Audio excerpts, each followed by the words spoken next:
Okay, good day sa inyo mga katracker, no? Another day, another track, another trip po tayo. At ang ating receipt fire po from Baliwag, Bulacan. Ito kasama natin, Father and Son, Mr. Ron Katimbig. Kasi, Sir, Doc Oli.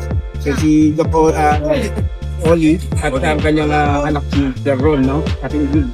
So, ito nga yung napili nga nila. So, papaalala ko lang, no? Na namili sila at sila actis at ang napili nga nila yung insulated cloth fan. Dating cloth fan to, ngayon po 15 feet na drop side na po to, aluminum siding. So ayun po, no, Sir Ron, kumusta po Sir Ron kay Sir? At ano po masasabi natin, ito na po at gawa na, ilalabas na natin ng unit. Ayun, nagpapasalamat kami na maganda naman naging kinalabasan ng unit natin. Ano. Talagang sa pagkakapili hanggang matapos, maganda ang naging resulta. Makikita nyo naman sa video natin ngayon na talagang napakaganda. Yes, of course. Salamat sir. At nakaraan, kasama natin si Doc. Si Doc at Odi. Si Doc Odi po, na siya po yung talagang nakapili po ng insulated cloth van. Sir, ano po yung nakita niyo before and after? At ito na, nakaharap ang galing. Kung mapapansin niyo itong truck na actually namin, hindi pa man siya inaayos, ano, pero maganda na siya talaga. So makikita niyo yung quality rito, no, sa Golden 20, yung mga truck na pinararating nila rito. At hindi lang yon, ito yung pangalawang truck na kinuha namin dito. Bakit? Dahil sa quality, ano. Si Boss J talagang maselo nito pagdating dun sa mga pinararating nilang mga unit dito sa atin from Japan dito, no. Makikita mo talaga yung klase ng unit, maganda, no. Halos para kang bumili ng brand new.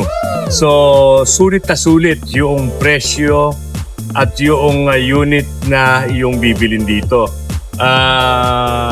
It's worth your money, no? Dahil nga doon sa nakabili na kami rito nung una, freezer van. Ngayon, ito naman ang binili namin, drop side. At nakita naman namin nung aming piliin ito, nakita namin halos parang walang ginalaw eh. Kasi talagang halos brand new halos dumating dito. So makikita ninyo talaga yung quality, no, pagdating dito sa Golden 20. At ako yung naniniwala kay Boss J talaga. Alam ko, napakaselan niya pag bumipili siya ng mga unit coming from Japan na talagang siya mismo personal na tinitingnan niya, pinipili niya. Kaya tiwala kami talaga pagdating sa quality. Golden 20, the best. Ayun, sir.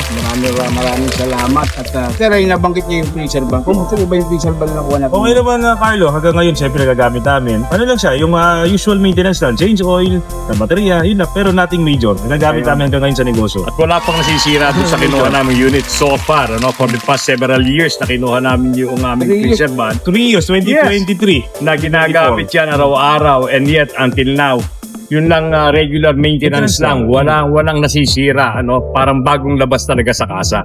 Kaya makikita ninyo yung quality talaga rito sa Golden 20. Sigurado maaasahan ninyo. Pag dito kayo bumili, sigurado kayo matatag na matatag yung inyong negosyo rito.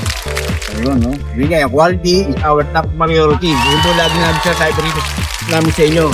Dito sa Golden 20 Trading, sigurado ang unit na makukuha mo talagang makakatulong, no? Pag-expand, paglago ng negosyo po ninyo. Kaya ito, mga katrakas, no? Ulitin ko, nakuha nila ngayon. Ito na, Isuzu NPR. Twin turbo po ito, mga katrakas, no? 14 o 15 feet na aluminum siding o cargo.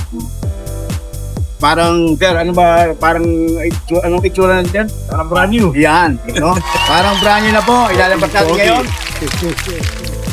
Ngayon, sila lang yung nagmamayari at kayo rin mga katrackers. Manood lang po kayo, baka susunod, baka ikaw na ang susunod na magmamayari ng truck dito sa Golden 20 Trading. O ano ba mga katrackers, tawag lang po kayo at sigurado yan. Kagaya na ito, magkakaroon ka.